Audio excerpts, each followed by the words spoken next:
Hi, I'm Don the Dragon Wilson, and you're watching Ric's Corner. Welcome to Ric's Corner. Today I have a guest who's been a friend of mine for a long, long time. He's very, very well known.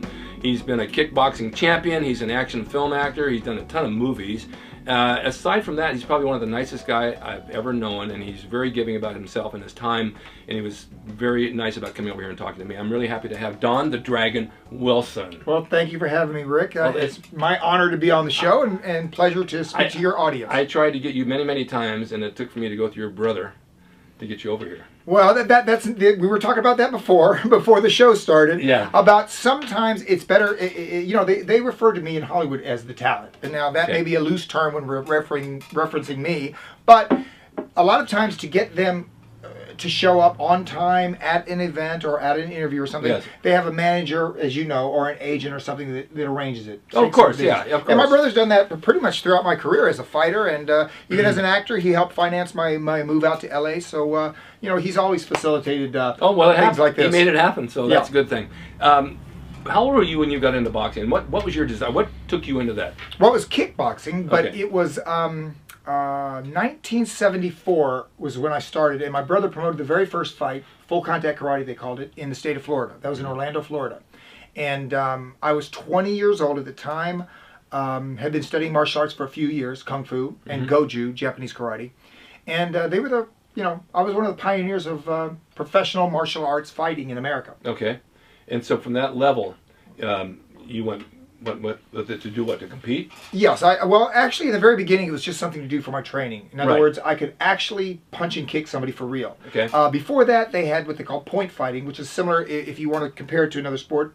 If you play flag football, that's football, but it's not NFL. Exactly. And when they got to kickboxing and full contact karate, to me, that was the real thing. Okay. You could really hit a guy and knock him out, kick him and knock him out. And I was wanting to improve my striking ability, so I became a professional fighter. Okay, at that point now you have to get booked. Yeah, you have to have a manager. You have to have, the manager then goes to the promoters. And in my case, my brother was a promoter. Okay. So he could actually promote my fights. And those were, of course, all in Florida at the time. Okay. Orlando and then Cocoa Beach later. So, yeah, he kind of kick-started my career, no pun intended, by promoting some of the, earlier matches.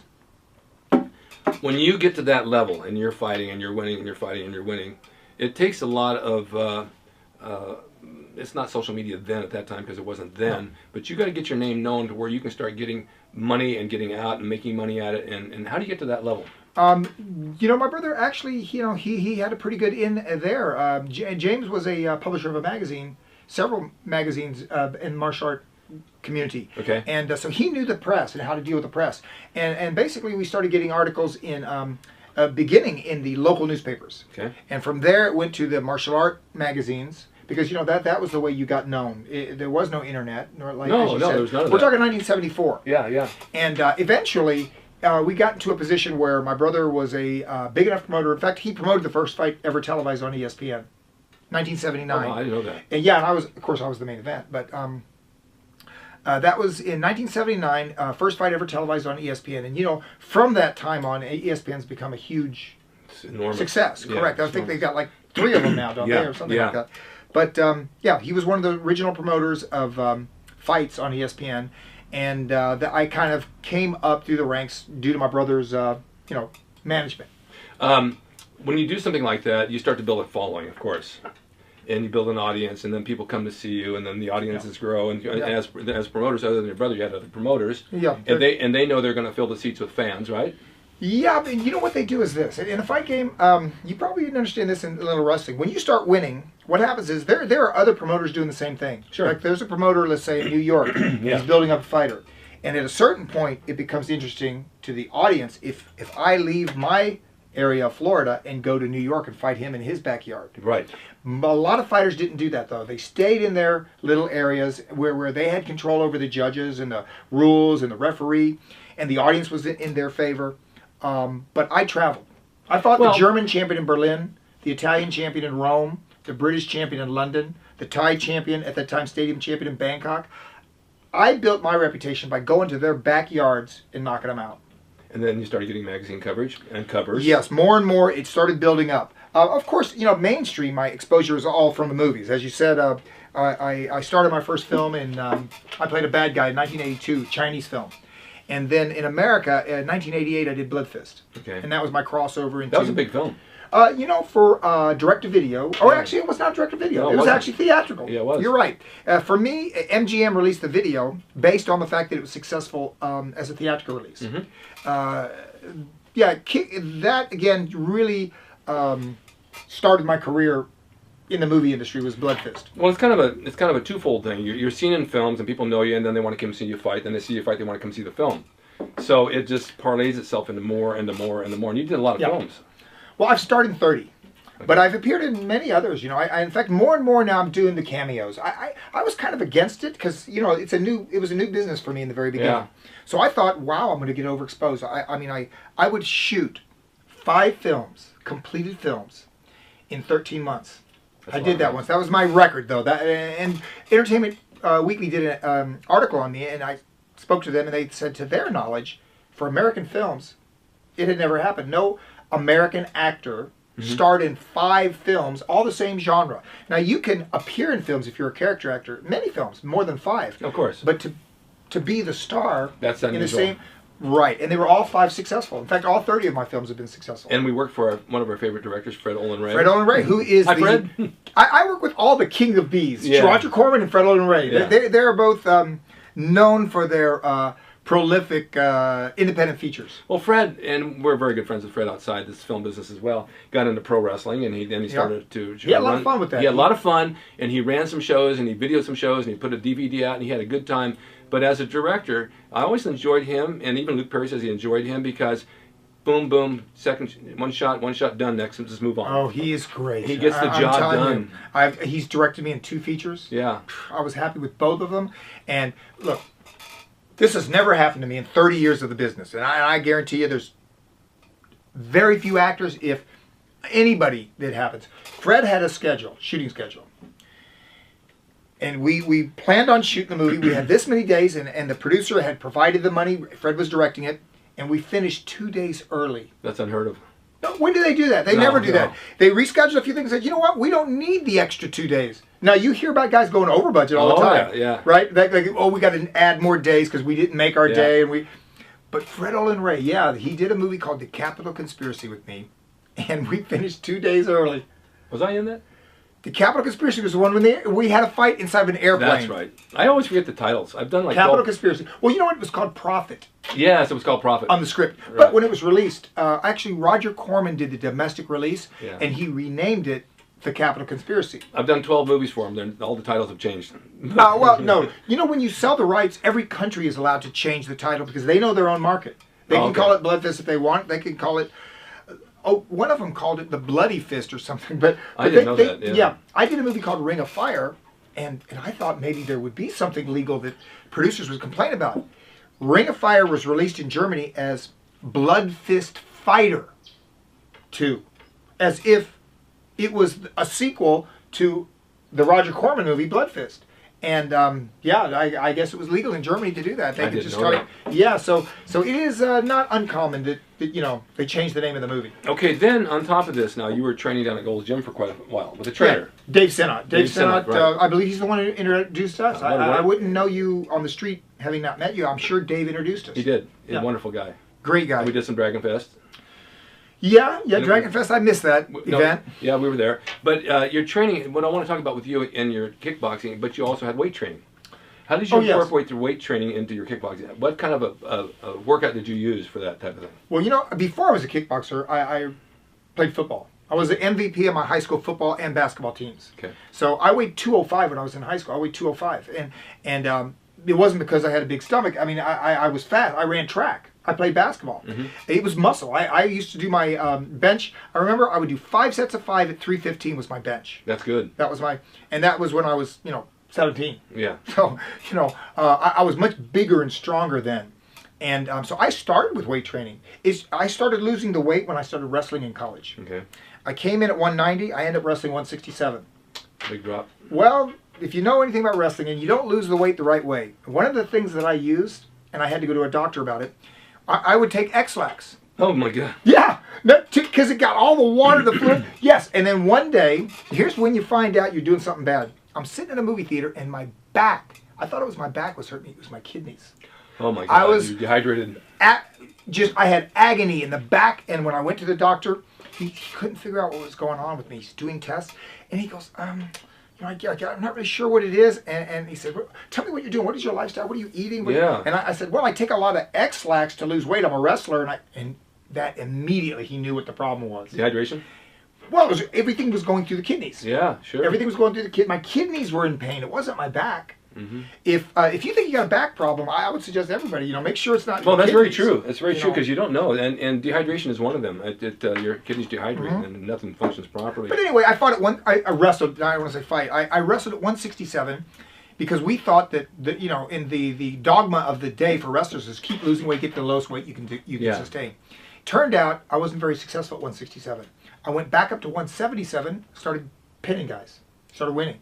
So I took fourth my second year in the state of Florida, intercollegiate wrestling. Now, and I'm a guy who never wrestled. Yeah. I walked on to the thing, and I said, look, I don't have any money to go to college, but I'd like to try out for the team. And the coach said, Don, these are state national champions. You cannot start a sport at the collegiate level. Yeah. But it turned out, I think I could have been a very good wrestler if I would stick with it. You enjoyed it. Loved it. Yeah. It's one-on-one. Required everything you've got. Wrestling, and this is not like UFC where if you can't get the guy, you just pop him one and then get him. It's all technique and leverage. Do you watch football? I watch no sports. Okay, I'll tell you why. Unfortunately, I love doing it. I played football. Yeah, in college, but here's why I asked sports. that. I've had people say, "Did you play football in high school? Did you play basketball?" I don't like team sports. I like one-on-one. I like the kickboxing, I like wrestling, I like anything where you can see two people against each other. It's less confusing for me to identify somebody than a team with all in helmets. I know it sounds stupid, but I loved football. I was a middle linebacker. Yeah. I was in the middle of the field, defense. And like I said, I was the MVP of my high school team. I went to a prep school in South Florida. I would hit guys so hard. I mean, I'd knock guys out with my helmet.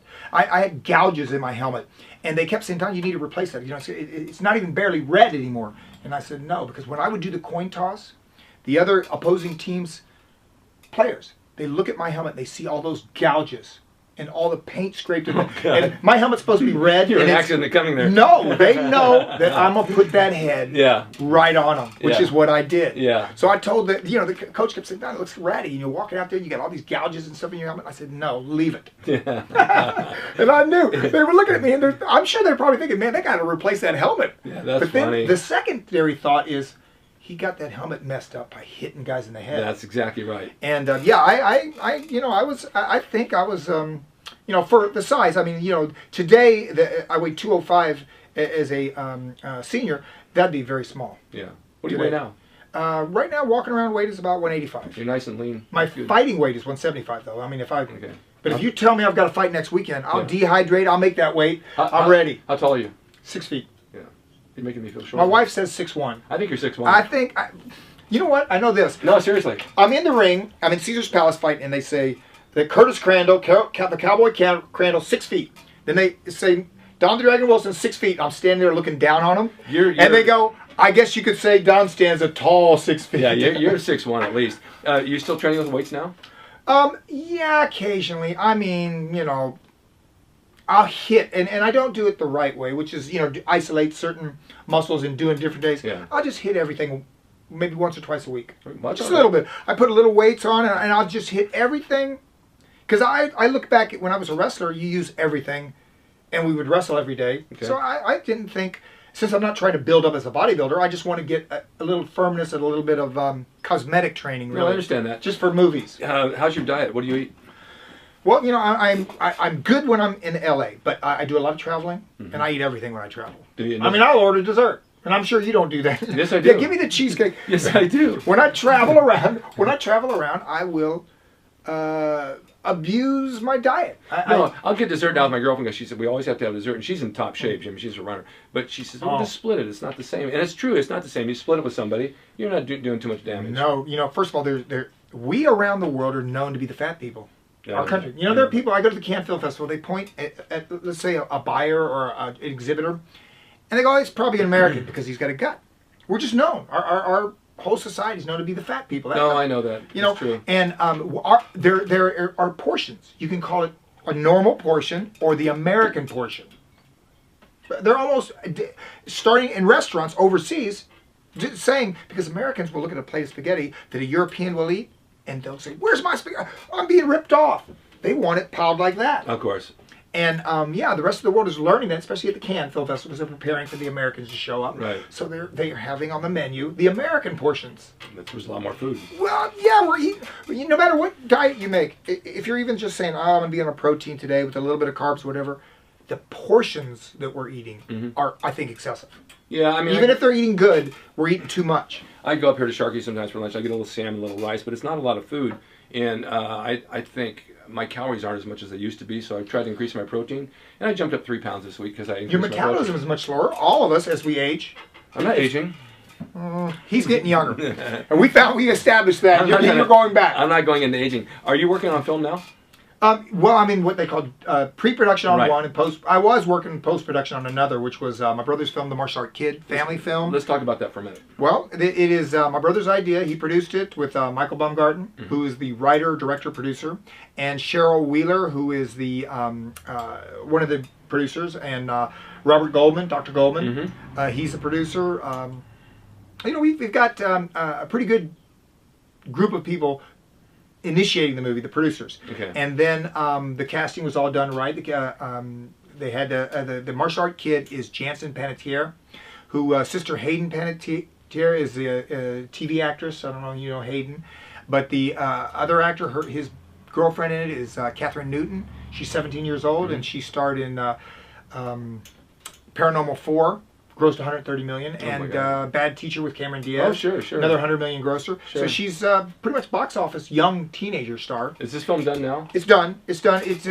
They're putting the music in right now. Okay. And be released sometime next year. And what's the other one? Well, I'm in post-production. We're not post-production. It's being sold. It's completely done, and they were selling it at the film market. It's called White Tiger. Shot it in Thailand. It was first time I've had this experience. We shot the movie, came back to America, and the local Thai producer kept some of the footage. Why?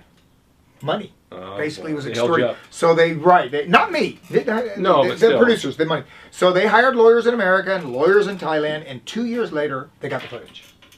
And so they rushed it, put it into post-production, put the music in, got it completed, and it was being offered at the American film market just last week.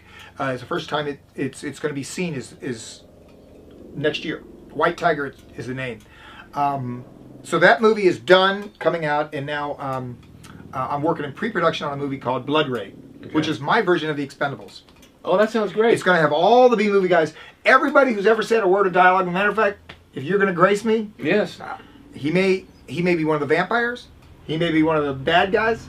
He may be one of the retired police officers. I can do the vampire like Bela Lugosi. You want to hear it?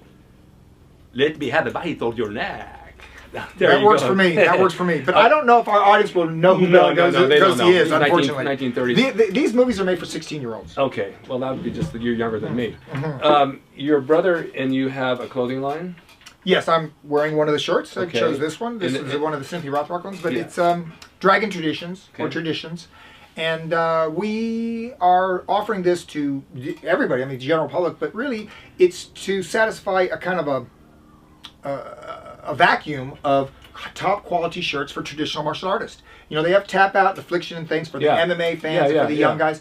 But those kind of have a, you know, they had the Ed Hardy. I don't know if you know Ed Hardy, but he did the tattoo kind of artwork. Yeah. They have that look, and they've got the skull and the crossbones. This is nice. These are, we try to have like an Asian flair. Now this one is one of the Cynthia Rothrock ones. I think this is like a dragon, if you can, you know, it's... You see it. You can see some of it. But we have really, my brother's very good friend owns the company, and the artists that work on our T-shirts worked on things like Pirates of the Caribbean, Disney shirts, Harley Davidson, they make some of theirs. So it is really top-notch quality material and very high level, probably the highest ever offered in martial arts level artwork. Where can you find these shirts? Online, traditions.us. Traditions with a Z, by the way. It's not traditions with an S. I'll put it on. Traditions with, that would be helpful. Just have a some I'll graphics pop up on my chest. Yeah. Put it right across my face if you want. Just put the graphics right across. We're trying to sell shirts. Yeah, you want to sell shirts. And what other websites do you have?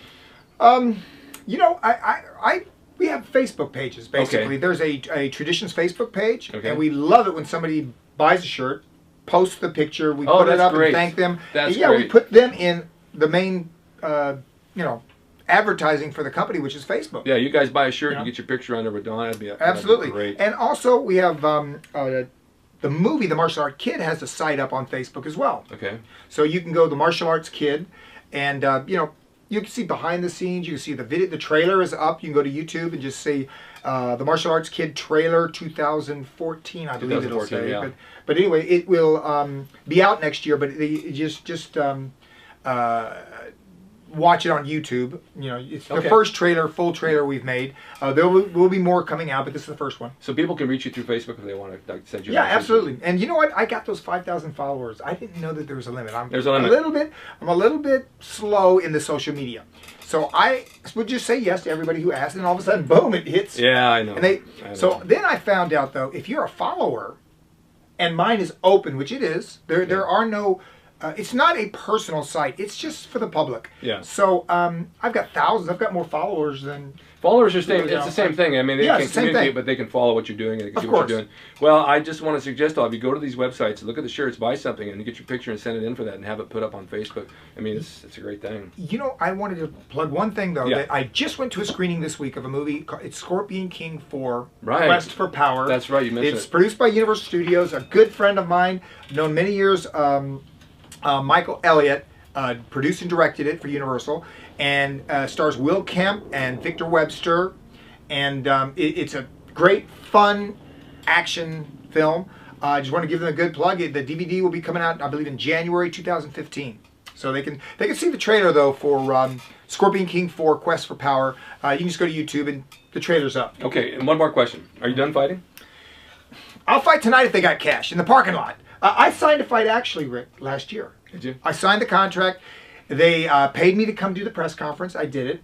And then I gave them a payment schedule because I'm not going to get my money after the fight. Nope. You got to wake up pretty early to pull one over on me I when know. it comes to the fight game. I've seen that happen. So I gave them the pay. Yeah, because imagine suing somebody in Istanbul. I mean, that sounds like a joke. Yeah. Oh, I sued somebody.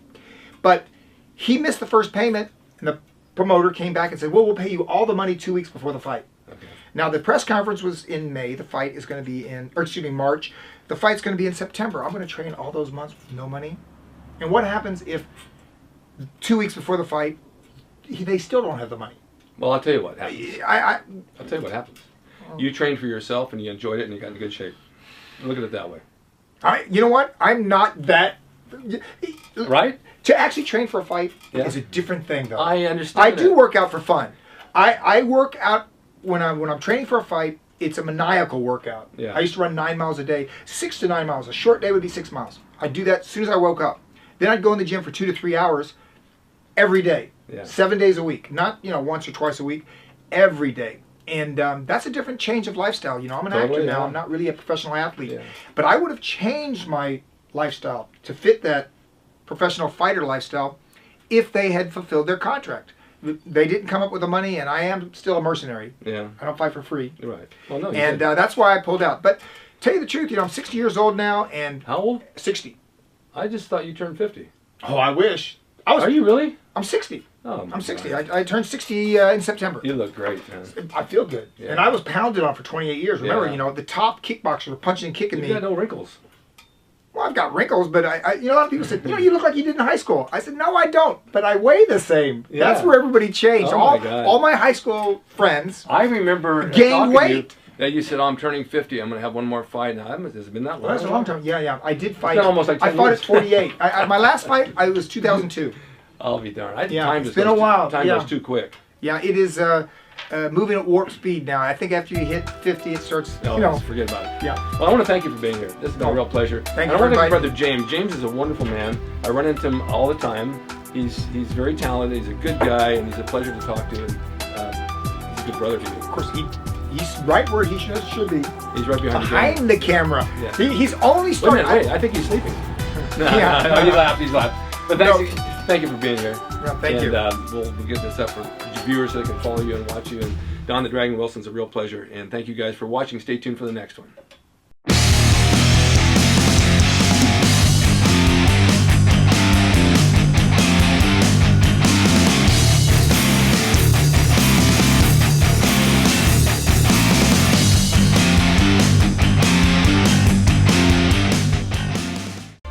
It's rickdrasin.com. He is the equalizer, baby. See you next time.